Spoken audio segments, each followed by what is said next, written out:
tiki baithali ting tiki bazari ting tiki baithali ting tiki bazari भुलीली ओमा बुन्दी बुन्दी बुन्दी दाकिन्ता फारानी गुफुरे हाइलेल मोदोम गोना खारफालां मारबाय नों रं नाम्बारजों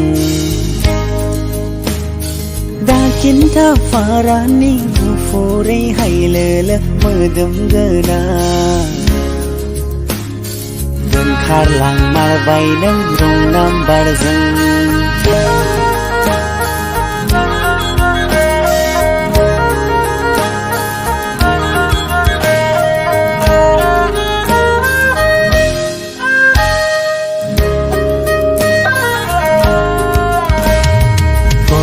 खौ खांदोंमोन 6-7 जन 8 जन संसारखौ मोनजादों आस'खान्दा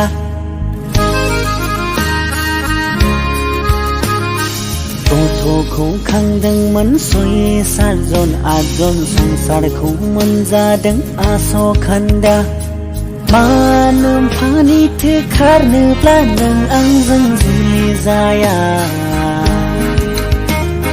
मानो फानिथो खारनोब्ला नों आंजों जुलि जाया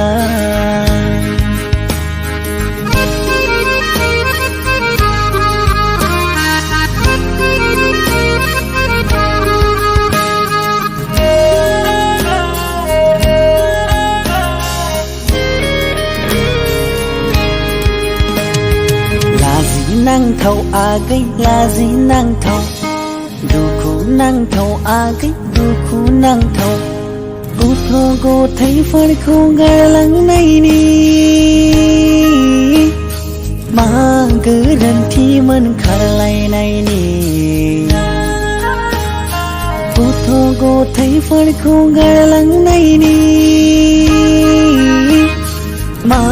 गोरोन्थिमोन खारलायनायनि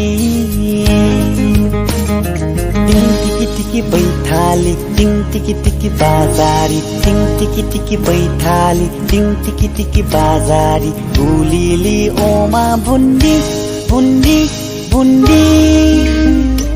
दाकिन्ता फारानि गुफुरे हाइलेल मोदोम गोना खारफालां मारबाय नों रं नाम्बारजों दाकिन्ता फारानि गुफुरै हाइलेल मोदोम गोना दोनखारलां मारबाय नों रं नाम्बारजों